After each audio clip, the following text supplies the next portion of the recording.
You're good. All right, we're still here at the American Craft Beer Experience in Tokyo, joined by Christian of Hopworks Urban Brewery. Cheers, cheers. One of the best breweries in Oregon. Oh, thank you. Yes, it is. Absolutely. I've been to your bike works shop. Yeah, a few years ago. Bike bar, yeah. Bike focus. Yeah. Real class. After I went, that time I was in, I had a breakfast at this barbecue shop. Yeah. Went there. Said, okay, I'll just get a little appetizer. And you got your hummus and everything, and it came out like, oh god. Hummus Among Us, and then you go ahead and get a sampler tray, which is equally intimidating. Yes. And remember, I'm full, I'm stuffed. Yeah. And I'm drinking all these great beers. You got the little good nitro taps. It was actually recommended from somebody up in Vancouver to go there. So I had to make the trip for sure. Awesome. Well, let me know next time you come through. I'd love to show you around. Come by the brewery. I love your hoppy beers, the IPAs. They're all great. Thank you very much. So talk about your first time in Tokyo. Oh, I love Tokyo. This has been an amazing trip so far. We've had a whirlwind tour, and my porter, Fred Kaufman, he knows everyone. And absolutely, the door's been wide open. People are amazing. The craft beer scene is young here and thriving, and I really appreciate the Japanese enthusiasm for great beer. And it's not limited to just Oregon beer. There's great beer from the 200 breweries in Japan. I've had some wonderful beer as well. So I think that the potential for craft beer here is amazing. Definitely. What was your favorite Japanese craft beer that you could think I have of? to ask Fred what I had. The first night we came in, I had maybe it was like a Yuzu Saison or something like that. Is it? Oh, Andrew would know. Yeah. Do you know what that was? Or a session? Yeah. The last one that I know of that I had recently was from Far East Brewing. I think that's what it was. And it's a collaboration, maybe with Beer Moth. Okay. And that's up in Kita Senju. And I had that one pretty nice. Yeah, it was amazing. So right out of the gates, I'm like, oh shit. So are you gonna start making yuzu in your beers pretty soon? No, we've got another fruit, another Japanese fruit that I have trouble pronouncing it. Fred knows. I'll ask him. But you'll see some cool things coming from Hopworks. All right. Japan. Oh, really? Yeah. Okay. Only for Japan. Yeah, because Fred's been here for 40 years, and he's got ideas. We've got ideas, and so. Putting together the enthusiasm with, I love local ingredients, so I've really enjoyed this trip, getting to know some of the popular cuisine and trying to bring those things into the beer. It's going to be a fun challenge for next year. So what was the most unique Japanese cuisine that you had here? Last night we had seafood platter. There were 20 different things to try. I think we had halibut sperm was the most unique thing. Wait, what? Yeah, it's fish milk. Okay. It's okay. fish. Yeah, it was creamy. Oh, it was crazy. Yeah, and Fred tricked us. So we didn't. We thought it was just another nice piece of fish, and so you put it in your mouth. You're like, oh, interesting. It's really rich. And you're like. And then he's like, oh, how'd you like your sperm? And we're like, it was, yeah. That's a dirty trick. Oh, Jesus, yeah. It was like, More ways than one. Yeah, that was not nice. But I'd say that's the strangest thing. But sashimi all the way through, wonderful soba meal. Kamakura, amazing. Yeah, the buckwheat soba was incredible. So I feel like we've gotten to know a lot in the 4 days. We've eaten out a lot, and we've had a ton of beer. So when are you coming back? I'm a snowboarder. Oh, really? And motorcyclist, bicycler, so I'm going to try to think around those activities.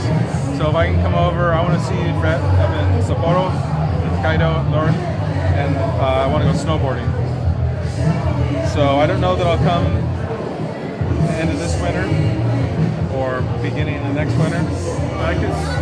I would love to get over here every year, but we'll see. What kind of snowboard you had? I'm sorry, we're not talking about beer anymore. What kind of snowboard do you ride on? I've got two types. I've got a backcountry split board, Okay. G3 carbon. So, All right. take the board, split it into skis. You walk up, you ski up, and then put it together and do turns down. That's for backcountry. All right. And then for the resorts, I just got a new canoe. So it's a Mueller canoe. It's I love going fast and making big turns. No park for me. All right. Now I gotta ask you about Oregon question. Yeah. Mount Hood, Bachelor, which one's better? Oh, Mount Hood, of course. Oh, they're both great. man, I like Bachelor better. I love I love Bachelor. Bachelor is the weather is not kind on Bachelor. Mount Hood seems to get more clear days. But the snow at Bachelor is a little better, and the terrain, being able to go on a cinder cone, so you can ride all 360 degrees. Which at Meadows, you can only ski one piece of the pie, maybe 20 degrees of it. So for people who don't know, these are what, ski resorts? Yeah. Mountains. Yeah. So I'm a snowboarder, sorry skiers, but yeah, Oregon. My presentation last night at PDX staff room, I put a picture of Mount Fuji next to a picture of Mount Hood on the slide, and just the distance, about 60 miles from Fuji, from Tokyo, 60 miles Mount Hood from Portland. You want to do the Mount Fuji snowboard challenge? Is there one? It's illegal. It's illegal though. Shit. A couple of us done it in the past. Oh, yeah. So you have to sneak in and go up at night. Little board you don't care about. Oh, it's all rocky. Yeah. Of course. Oh yeah. So I want to go snowboard. I climbed Mount Whitney 2 weeks ago in the U.S. It's the highest peak, lower 48. Yeah. And so I got all fit. I wanted to go do Fuji, and it's closed. Oh, really? Yeah, they closed on September 15th. So I was so excited about getting over here and I could Whitney and Fuji. So you're tallest point since. So you're definitely coming back to Tokyo and Japan. Oh yeah. Okay. You did snowboarding. I got bikes. Oh yeah. I have a bike problem too. What kind of bike you got? Oh, dude, I have 2 motorcycles. I got a 1972 Honda Trail 90, and I got a Ducati Multistrada. And then I go on the bicycle side, and I've got too many. I have a bicycle problem too. I've got a fat tire bike, so a fat tire mountain bike with 4-inch wide balloon tires. They can go in the snow or on sand. And I've got a cyclocross. I've got 2 road bikes, and I've got a full suspension mountain bike. And then I just got my kids, my wife, I got them all full suspension bikes too, so we go mountain biking. So you definitely have a bike problem. Oh yeah. If you look at my garage, it's like bike. If you're coming here to go biking or riding, where are you going? With you, wherever you want to go. Because I don't have a bike though, that's the problem. Oh, we can fix that. Yeah. My favorite place though, off topic, sorry guys, but well, there's beer involved with all this stuff anyway, so that's why we ride bikes, so we can drink a lot of beer. Yes. But Shikoku. Okay. Hokkaido's beautiful, long straight roads, but something like the Rocky Mountain Pass. Yeah. So I think Shikoku Kyushu. Okay. Small, tight roads, you're not going there for craziness, you just go and enjoy the beautiful view.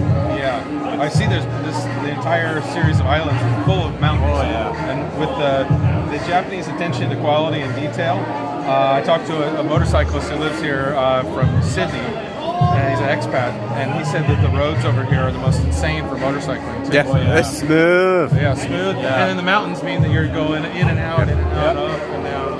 And there's no potholes. Not like, I don't know about Portland or Oregon, but Vancouver, it's like tons of potholes every day. They just throw a bunch of asphalt on the ground and just say, hey, it's fixed. Yeah, exactly.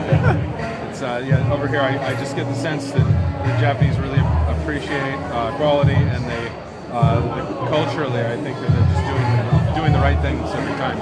Yeah. All right, now you've been here. How many bars have you been to in the last few days? Can you say that over again? Because the mic's so close to you. Roughly how many bars do you think you've been to? I would say that consistently we've been to 8 to 10 every day. And that's no lie. And I think that we start around noon and we come home at 2 in the morning. And that's on a steady stream. And I've never spent so much time in trains. So we basically will do like a cluster of like 2 or 3 of our customers and say hi to everybody, and then have a pint at each one, and then we get on the train and go somewhere else and do that again. So yeah, it's amazing. Yeah, it's really been an awesome trip. Yeah. All right, so I think another question is like, what do you want people here about your beers? Want to know about your beers? Yeah. So as a company, my wife and I founded Hopworks 9 years ago with the idea of making world-class beer as sustainably as possible. So when you buy our beer, you can rest assured it's a family company, it's not a big corporation, the money's going to the right place, and then we spend the money on wonderful organic ingredients. And bicycles.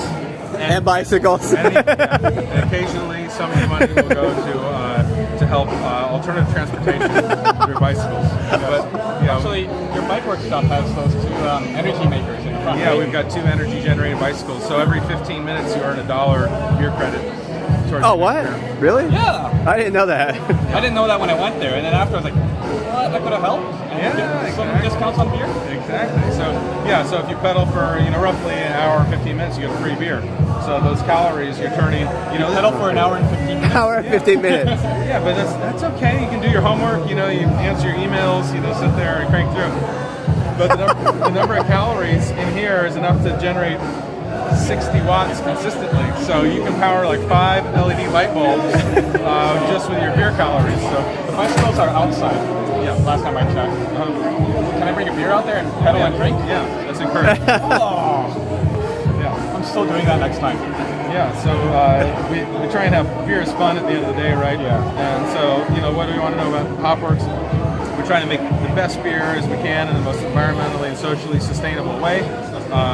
And we sleep well because of that. We're a B Corp, so if you looked up B Corporation, there's a whole litany of facts and figures, but B corporations, you see that stamp, you see 1% for the planet. We do a beer for Patagonia, and we get along really well with Patagonia because of those sustainable principles. There's no better ally in the business space than a company that is run with the B Corp logo. So Patagonia has been amazing, and it's highlighted a whole bunch of other opportunities for us as well. And that community is growing. But I'm just so excited to be here because you got 200 breweries for 127 million people in Japan. In Oregon, we have you have 290. We have 270 breweries in Oregon for 4 million people. So there's so much potential for craft beer in Japan. And whenever our role here is to make friends and push the idea of high quality craft beer all over the world for the Brewers Association, and then it will hopefully inspire and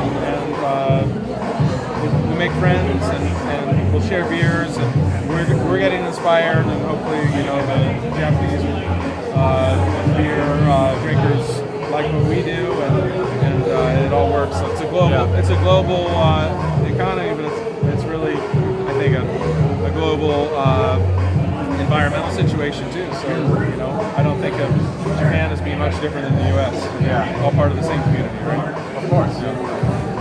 Place we call Earth. Yeah, it's kind of like that. So it's the human race, right? Yeah. All right. I think that's Well, I got one last question. Sure. What are you drinking? Whoa. Or you can't say it. I'm proud to say I'm drinking the Hopworks Ferocious Citrus. It's our New England IPA with just a touch of grapefruit juice. So it kind of hits that cloudy, rich, full body, but dry. Yeah. The fullness in the body comes from malted and unmalted wheat, which throws a permanent haze. And then that haze we found gives nucleation sites for hop flavor. So the hops like to stick to haze and beer. Yeah. And so the haze in here actually brings the hop flavor into your palate, on your tongue, and into your throat. So the idea is the wheat haze is hop forward. So the New England craze, there's something to it, honestly, from a flavor perspective. And the grapefruit is in there just for fun. This is your Galactic Oh yeah, Red? yeah, Imperial Red. Yeah. Imperial Red. How do you describe this one for the viewers? Yeah, I mean, it's basically, if you thought you had enough hops in your Imperial Amber Ale, there's no way that you can get enough hops into an Imperial Red Ale like this. So we basically pushed Imperial IPA into the amber space, and the amber color comes from a couple different caramel malts, a little bit of chocolate malts, and then the hops just layer on top of that. So it's just really complex. I can taste the hops, I can taste everything, and it's starting to knock me out. Yeah, well, shit, it's a big beer too. Yeah, it's good. Yeah. So, anyways, come by. All right, thank you very much. Of course, thank you. Bye.